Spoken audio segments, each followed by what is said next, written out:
Chosen one, anchor your spirit to every word I am about to speak. That bitterness sitting in the back of your throat right now, the one you keep swallowing down, I need you to let it surface for just a moment, because what I am about to tell you is going to change how you see everything that happened to you.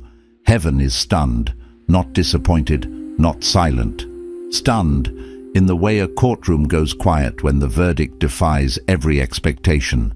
And that verdict is you. The enemy is working overtime right now for one reason and one reason only. He watched you go through what you went through, and he did not get what he came for, and he cannot accept it. It all ends here. The grief, the replaying, the quiet rage you carry into rooms and set down on the table when no one is watching. It ends in this message.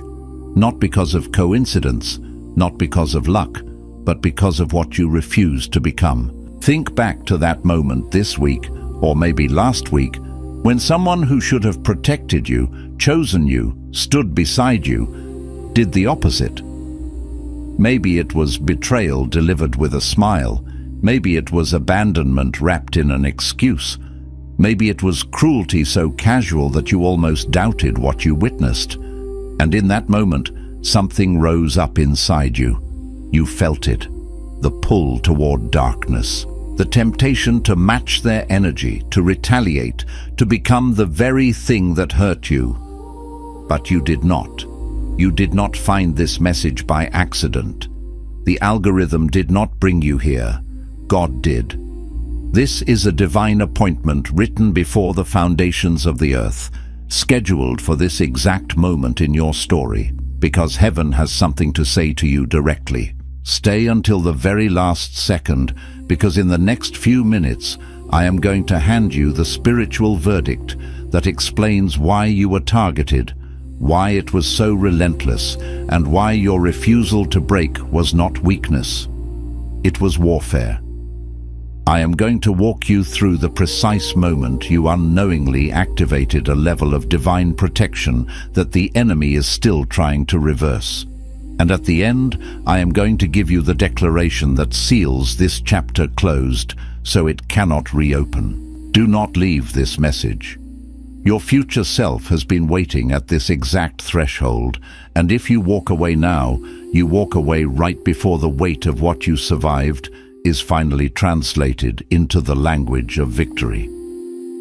I know what the last 72 hours have felt like.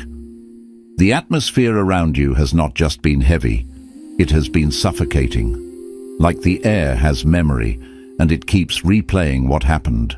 Maybe you were lying awake at 3 in the morning this week, staring at the ceiling, running through every moment, asking yourself where you went wrong. Or maybe you were in the middle of a completely ordinary moment, washing dishes, driving home, sitting in a room full of people, and the grief just arrived uninvited and sat down beside you like it owned the space. You feel hollowed out, not broken, but emptied, like something was extracted from you without your consent, and you are trying to function in a life that no longer feels like it fits. And in that hollowness, the enemy has started whispering a very specific lie. Listen carefully to what has been circling your mind. He is telling you that the reason you did not react, the reason you did not fight back, the reason you stayed silent and walked away, is because you are weak. He is replaying that moment over and over. That moment when you swallowed your words. That moment when you chose peace over war. That moment when you refused to expose them, refused to retaliate, refused to let your pain become a weapon. He is telling you that restraint was defeat. He is telling you that your silence means you lost. But I need you to hear what the scripture actually says about this moment. Romans 12:21 says, "Do not be overcome by evil, but overcome evil with good." Listen to the weight of that word. Overcome, not survive, not endure, overcome. The scripture is not asking you to merely withstand evil. It is declaring that when you refuse to be pulled into it, you have already defeated it. Your choice to remain whole in the face of something designed to corrupt you was not passive. It was the most aggressive spiritual act you could have performed. The enemy did not come for your possessions. He did not come for your position. He came for your soul. He sent people, situations and circumstances specifically engineered to make you become something dark. And you refused. Heaven is not just watching. Heaven is stunned. The heaviness you feel right now is not the weight of failure. It is the weight of a war you won without fully knowing you were fighting it. The exhaustion in your bones is not the sign of someone who has been broken. It is the mark of someone who has been through something that would have destroyed a lesser spirit and is still standing on the other side of it. You did not become bitter. You did not become cold. You did not become them. That was not weakness. That was not passivity. That was a divine strategy written into your character before this trial ever arrived at your door. You are not starting over. You are finishing. And the life that is waiting on the other side of this conclusion is not the life you had before. It is the one you have now been qualified to carry. Some messages don't just inform, they activate. If something stirred deep in your spirit just now, you may be ready to receive the Chosen One's blueprint. This sacred guide reveals the 8 divine patterns behind your calling, your suffering, and your destiny. It also comes with the full audiobook, so you can absorb it during prayer, rest, or quiet moments with God. And for those called to speak His truth, you'll also receive Activating Your Prophet Mantle, a powerful bonus ebook for those carrying a prophetic assignment. The link is in the first pinned comment, but only for a limited time. Now let's go deeper into what this profound and pivotal moment actually means for you, unearthing the hidden truths veiled by the intensity of your journey. We're peeling back the layers of your experience, not to dwell in the past, but to illuminate the path ahead, understanding that every single thread of your life has been intricately woven into a divine tapestry that is far more beautiful and significant than you can currently perceive. There is something that has been happening beneath the surface of every painful thing you have experienced. A subtle yet powerful undercurrent that most people never get to see clearly because the sheer volume of the pain is too loud, too overwhelming. The hurt, like a crashing wave, often drowns out the whisper of revelation, obscuring the deeper, more profound meaning. But right now, in this sacred and intentional moment, I need you to do something difficult, something that requires immense spiritual courage and a shift in perspective. I need you to step back from the wound just far enough to see the war, to recognize the larger spiritual conflict at play. Because what was done to you was not random. It was not merely a series of unfortunate events or a string of bad luck. What was done to you was targeted. It was a precise strike, a deliberate maneuver in a spiritual battle you may not have even realized you were fighting. And targeted means recognized. It means that there is something inherently valuable, inherently powerful, inherently called within you that the enemy identified, marked, and sought to neutralize long before you ever identified it in yourself. This recognition by the adversary is, in itself, a profound confirmation of your divine potential. It speaks volumes about the magnitude of the assignment etched upon your soul, a destiny so significant that it drew the attention of forces bent on disruption and delay. Think about that for a moment. Let that truth settle deep into the marrow of your being. He, the adversary, does not waste his most sophisticated attacks, his most cunning strategies, his most meticulously planned assaults on ordinary people living ordinary lives. He reserves his most layered, most personal, most precisely engineered assaults for the ones whose assignment he fears the most. He targets those whose light is destined to shine brightest, whose voice is meant to carry the furthest, whose impact is poised to shake the foundations of his kingdom. The betrayal that found you was not coincidental. It was a calculated interception. The people who were placed in your path, seemingly by chance to wound you, they were, in many ways, unwitting instruments in a grander, darker scheme. They did not even fully understand the role they were playing, the deeper spiritual agenda they were fulfilling. They felt justified in what they did. Perhaps they felt righteous even, convinced of their own narrative and the correctness of their actions. But behind their choices, behind their words, behind their seemingly personal offenses, was a force far older than their individual grievances, a primal opposition trying to interrupt something in you before it fully formed, before your divine potential could blossom into its full, unshakable power. This was a preemptive strike against your destiny, a desperate attempt to snip the vine before it bore fruit, to quench the flame before it ignited a raging fire. David understood this truth in the crucible of his own wilderness. Before he was ever crowned king, before he held a scepter or wore the regal mantle, Saul was already relentlessly hunting him. And here is what is truly staggering about that ancient story. David had done absolutely nothing to deserve such venomous pursuit. He had played soul-soothing music for the very man who would later hurl a spear at him in a fit of jealous rage.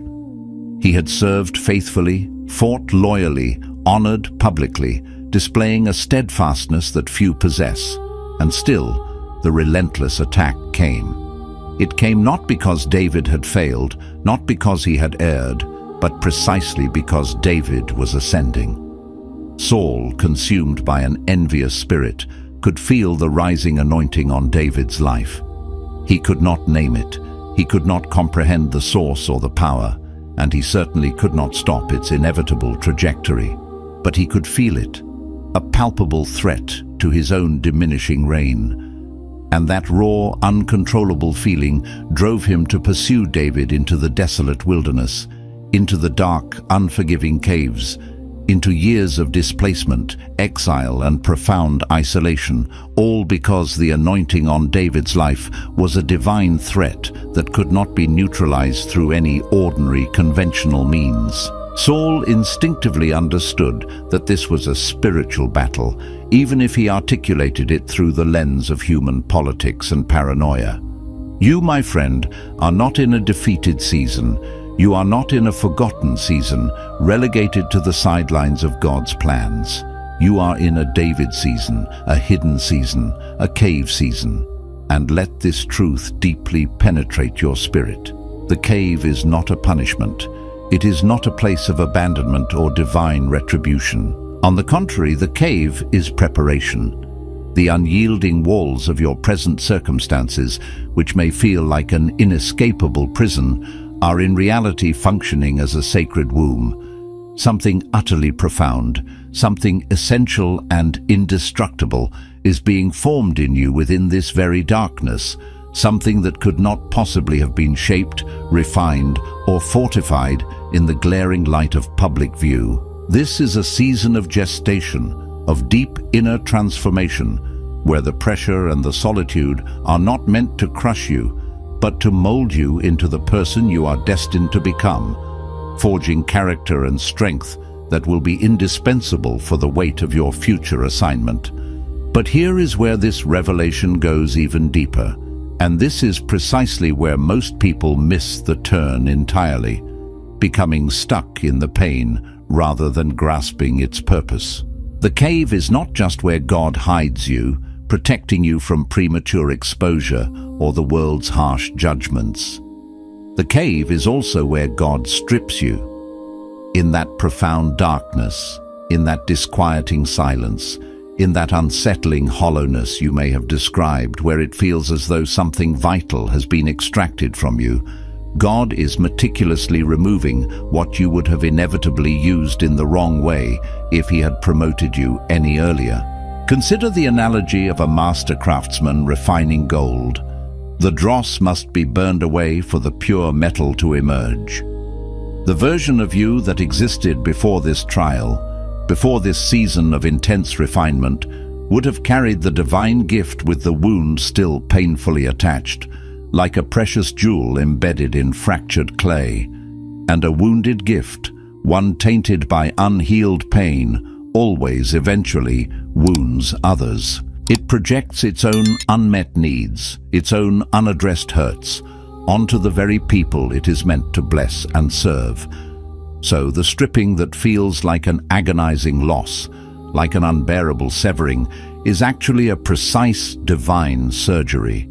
It is a surgical procedure performed without the numbing comfort of anesthesia, because the profound depth of the work, the radical transformation required, necessitated you to be fully conscious for every single incision, every single delicate removal. You needed to feel it, every layer of it, every searing moment, every raw emotion, every deep surrender. Not to destroy you, not to break your spirit beyond repair, but precisely to define you, to clarify your essence, to sharpen your spiritual discernment, and to etch upon your soul the indelible marks of resilience, compassion, and unshakable faith. This process is forging a new inner architecture, a spiritual backbone that will allow you to stand firm and carry the glorious weight of what is to come. And what's coming next will likely surprise you, perhaps even astound you, because it always does at this particular, pivotal point in the journey of the chosen. It is a revelation that recontextualizes your struggles and reveals the true nature of your strength. Here is what nobody, or very few, tell you about spiritual warfare, the unseen battles that rage for your soul and your destiny. The most dangerous battlefield is not the one outside of you. It is not the external betrayal that pierced your heart. It is not the crushing rejection that made you question your worth. It is not even the specific people who wronged you, who acted as instruments of the adversary. No, the most dangerous battlefield is the one that opens up, subtly and insidiously inside you, in the quiet aftermath of all of that external turmoil. Because the enemy, being cunning and strategic, knows with absolute certainty that he could not break you from the outside. He tried, he launched his most formidable attacks, and you, by God's grace, withstood them. So, with a calculated shift in strategy, he moved the fight inward. He is now using your own memory against you, transforming it from a repository of experience into a weaponized archive of pain. He is using your own voice, that precious inner monologue, against you, twisting it into a chorus of doubt, self-condemnation, and fear. That internal replay, that relentless loop of every agonizing moment, every cutting word that was said, every deafening silence that spoke louder than any sentence, he curated that playlist. He is the insidious DJ of your inner suffering right now, endlessly spinning tracks of regret, resentment, and rumination. And every single time you replay those painful scenarios in your mind, every time you allow yourself to get lost in that curated narrative of hurt, you are, unknowingly, giving him access to the most sacred and inviolable space you own. Your mind, your heart, your spirit.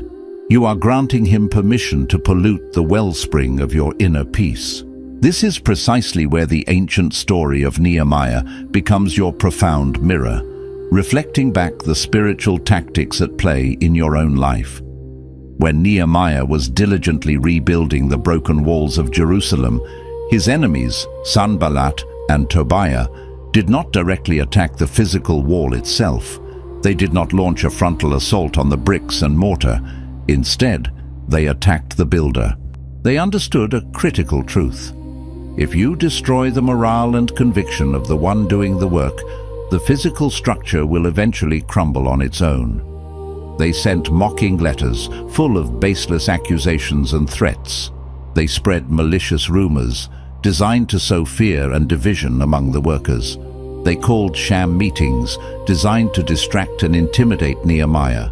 They manufactured endless distractions, aiming to exhaust his spirit and erode his focus, because they understood something incredibly profound.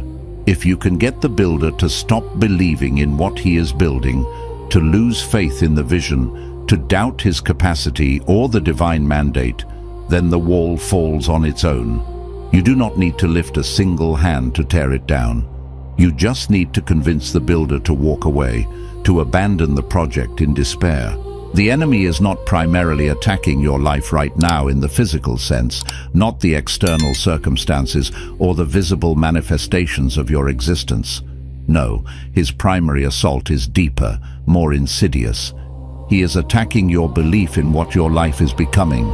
He is trying to sever your connection to the divine blueprint, to distort your vision of your glorious future. He wants you to look at the rubble, at the broken pieces of your past experiences, at the perceived failures and losses, and forget the fundamental foundational truth that rubble is not the end of a story. Rubble is precisely where construction begins. It is the raw material, the cleared ground for something infinitely greater and more resilient to be built. He wants you to see desolation where God sees fertile ground for a new beginning. Stay with me, lean in, because what I am about to share next is not just empowering. It is the absolute non-negotiable part that breaks the entire cycle of spiritual attack and inner torment. This is the pivot point, the moment of profound spiritual mechanics that shifts the entire trajectory of your journey. The moment you stopped reacting, not just outwardly, but inwardly, choosing to disengage from the emotional tug-of-war, the moment you swallowed those cutting words, those stinging rejections, and consciously chose not to retaliate, to not give back in kind, something was profoundly sealed over your life that the enemy absolutely cannot unseal. This is not merely poetic language or spiritual allegory. This is an immutable truth of spiritual mechanics, as precise and powerful as any physical law. Remember the ancient account in Exodus, when the blood of the lamb was meticulously placed on the doorpost of the homes of the Israelites. The destroyer, that force of death and destruction, could not enter. It was not about the quality of the person inside the house. It was not about their moral perfection or their spiritual prowess. It was fundamentally about what was placed on the threshold, the divine mark of protection. In the same way, your profound restraint in the face of provocation became a spiritual doorpost for your life. Your steadfast refusal to descend into darkness, to become bitter, to mirror the negativity directed at you, became the very blood that sealed your dwelling, marking it as untouchable by the forces of destruction. And now, the forces that came with the intention to extract something vital from you, to steal your peace, your joy, your destiny, are passing over you, unable to touch what has been divinely marked and protected. The mark on your life is not theirs to profane or violate. But I want to go even further than that, because there is a layer to this profound truth that most teaching does not reach, a deeper dimension of understanding that elevates your past pain into future power. Your silence in that moment of intense pressure, your refusal to engage in the fray of human retaliation, was not just an act of obedience to a higher principle, it was an act of prophecy. When you refused to lash out, when you chose grace over grievance, you were, in effect, prophesying your future. You were declaring, without uttering a single word, that what they did to you does not and will not define the next chapter of your sacred story. You were announcing with the power of spiritual authority in the unseen realm that you are not the kind of person who trades an eternal inheritance for momentary, fleeting satisfaction or the cheap thrill of an "I told you so." Every prophet in Scripture, every vessel chosen by God for a monumental assignment, had a moment like yours. A critical juncture where they had every human right, every societal justification to respond with fiery retaliation, to defend their honor, to exact revenge. And yet they did not. And it was precisely in that crucible of restraint, in that profound act of self-control and spiritual discernment, that their voice was not diminished, but sharpened. Because a voice that has been tested by silence, a voice that has been refined through the fire of unretaliated pain, carries an inherent weight, an authenticity, and a spiritual authority that a voice that has never been quieted, a voice that has always reacted impulsively, simply cannot produce. Your silence became the anvil upon which your prophetic voice was forged, ready to declare God's truth with unshakable conviction. Consider the powerful narrative of Elijah, the prophet of fire. After his greatest, most dramatic victory on Mount Carmel, after he called down fire from heaven and silenced the prophets of Baal, he ran into the wilderness, collapsing under a lonely juniper tree, utterly exhausted, both physically and spiritually. In his profound despair, he cried out, "It is enough. Now, Lord, take away my life, for I am no better than my fathers." He felt like a failure, like he was the only one left standing for God, isolated and defeated. He yearned for release from the crushing burden. And what did heaven do? Heaven did not lecture him about his lack of faith or his momentary weakness. Heaven did not rebuke him for his despair. Instead, an angel gently touched him and said, "Arise and eat, because the journey is too great for thee." God fed him, not once, but twice, with divinely prepared bread and water, providing supernatural sustenance for his depleted body and spirit. And then, strengthened by that divine provision, infused with an unearthly energy, Elijah traveled for 40 days and 40 nights to Horeb, the mountain of God, powered not by his own dwindling resolve, not by sheer willpower, but by what heaven had miraculously placed within him in his lowest, most vulnerable moment. That, beloved one, is precisely where you are right now. You are not at the end of your story, not at the defeated conclusion of your journey. You are, in fact, at the foot of a significant mountain, poised for a new ascent.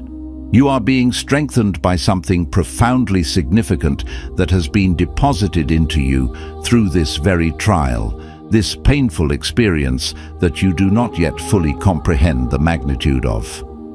The journey ahead, the high calling upon your life, is indeed too great for the version of you that existed before this pain, before this stripping, before this season of intense preparation. That former self, though beautiful and valuable, lacked the specific spiritual musculature, the depth of character, the resilience forged in fire to carry the weight of your true assignment. But this version, the one that came through the fire without becoming consumed by it, the one that walked through the valley of the shadow of death without becoming death itself. This version is not merely surviving. This version is equipped, tempered, and uniquely prepared for what is coming. This version possesses a strength born of surrender, a wisdom gleaned from suffering, and a faith purified by trial. And this is where we arrive at something truly profound, something hidden in plain sight, a truth that will irrevocably shift how you understand not just this specific season of your life, but every single season that came before it, revealing the divine thread that connects them all. You have undoubtedly been praying for protection. You have been earnestly asking God to remove the attacks, to quiet the relentless voices of your enemies, to clear the path of all obstacles. And let me be clear, that prayer is not wrong. It is a natural and understandable cry of the heart. But there is a more complete, more expansive picture that God, in His infinite wisdom, wants you to see, a perspective that transforms your understanding of suffering itself. The attack you endured was not a failure of your divine protection. It was not an indication that God had somehow forgotten you or left you exposed. On the contrary, the attack was irrefutable evidence of your impending promotion. This is a foundational spiritual principle. Promotion in the spirit realm always precedes provision and manifestation in the natural realm. And what the enemy attacks, what he targets with his most formidable weapons, is always a direct preview, a prophetic glimpse, of what God is about to release into your life. The intensity, the ferocity, the layered complexity of the opposition you faced is directly proportional to the magnitude of what heaven is preparing to hand you, to entrust you with. He would not have sent his very best, his most seasoned and cunning agents, against you if you were not about to step into something truly extraordinary, something of immense spiritual significance that threatens his dominion. Your struggle has been the billboard advertising your coming breakthrough. This is the part you probably did not expect, the challenging and deeply liberating truth that might even confront your previous assumptions. Because most people, when they hear this message of divine promotion, they instinctively think the enemy overplayed his hand because he simply did not know what you were truly made of, that he underestimated your inner strength. But the truth is far deeper, far more nuanced, and yes, more confrontational than that. The enemy did not make a miscalculation about your inherent strength, about your natural talents, or your resilience. No, his profound miscalculation was about your willingness to yield.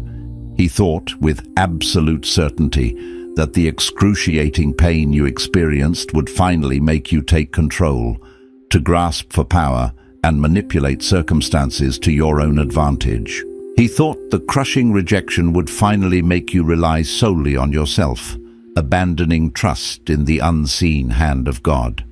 He thought the prolonged silence of God in certain agonizing moments, when you cried out and heard no immediate answer, would finally make you stop trusting completely and start manipulating, coercing, or strategizing in the flesh. He never, ever expected that in the very middle of everything falling apart around you, when your world felt like a shattered mosaic, you would still, with profound spiritual tenacity, choose surrender. That you would still, against every human instinct, choose trust. That you would hold your hands open, palms upward in an act of profound vulnerability and unwavering faith, when every fiber of your being, every raw instinct was screaming at you to clench them into fists of defensiveness, anger, and self-preservation. Surrender, in its purest, most radical form, is the ultimate weapon he has absolutely no answer for, no counter-strategy against. It disarms him completely because it operates on a dimension of faith he cannot comprehend or infiltrate. Consider the cross. From every human logical angle, it looked like the most catastrophic, humiliating defeat imaginable, the utter failure of a Messiah. And yet, paradoxically, it was the single most catastrophic victory in the entire history of eternity, the ultimate triumph of love over hate, life over death, light over darkness. In the same profound spiritual economy, your posture of surrender in this season, this radical yielding of your will, is not the reason you feel behind, stagnant, or delayed. On the contrary, it is the precise divine reason you are about to be launched further, higher, and with greater velocity than anything you could have ever engineered or achieved with your own limited effort, your own clever strategies, or your own attempts at retaliation. Surrender is not resignation, it is strategic alignment with the unstoppable power of God. And now, we arrive at the final, most transformative layer of this revelation. The one that, once fully embraced, reframes everything, shifting your entire perspective and unlocking the gates to your breakthrough.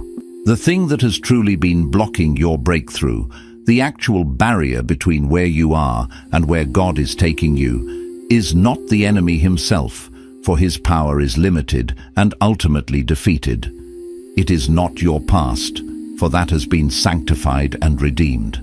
It is not even the people who wounded you, for they were merely instruments, their power over you broken. No, the true blockage, the most subtle and stubborn impediment, is the version of your future, the fixed picture of what restoration should look like, that you have been holding on to so tightly in your mind and heart that you cannot possibly receive the more expansive, more glorious one God is actually building for you. You have a deeply ingrained picture in your mind of what full restoration should look like, what it should feel like, who should be in it, how it should arrive, the precise packaging it should come in. And every single time, what God sends, what He offers, what He reveals, does not perfectly match that preconceived, human-limited picture, you hesitate. You pull back.